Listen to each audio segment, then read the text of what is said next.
Hello guys! Ayan. Oh my god, pwede nang mag-harvest. Mag-harvest ako ngayon ng talong. Ayan. Yung mga pwede na is ito. Ito.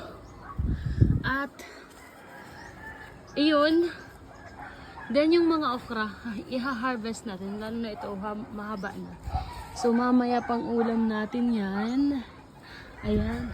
Meron pa dito. Meron pa dito guys.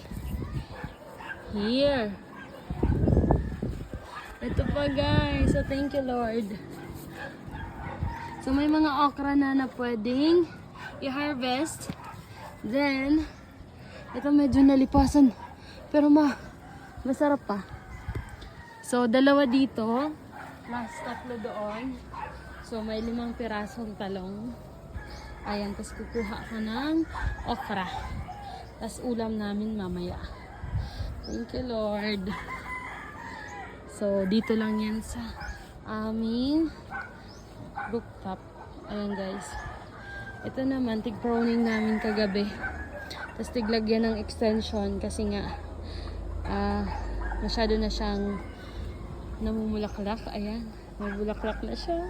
Mamumunga ng ating sitaw. Ayan guys. So mas magandang mag-harvest kapag madami na itong bunga. Ayan. So, okra. Then, yung mga pichay, napapakinabangan na namin yun. Ayun, oh. Napakinabangan na namin yun. Ilang beses na. Nag-harvest na kami dyan. Tapos, ito naman yung kamatis. Diba? Yung mga gamit-gamit nyong mga galon sa inyong loob ng tahanan. Pwedeng yung gamitin. Tapos yung kangkong, ayan o, yung tatlo, 1, 2, 3. Napakinabangan na ilipat sa tanima. Yung mga kangkong namin na unang tanim is napakinabangan na namin. Tapos nailagay na namin sa sinigang. Ayan na o. Ayan na yung kangkong. Nilipat na yung iba. Andito yung iba. Tingnan natin guys. Ayan. Yung ibang nakatanim ditong pechay na pakinabangan na namin. Ito oh, nagupitan ko pa lang ito kagabi. Tapos yung mga kangkong, ayan na, naubos na namin. Nagulay na.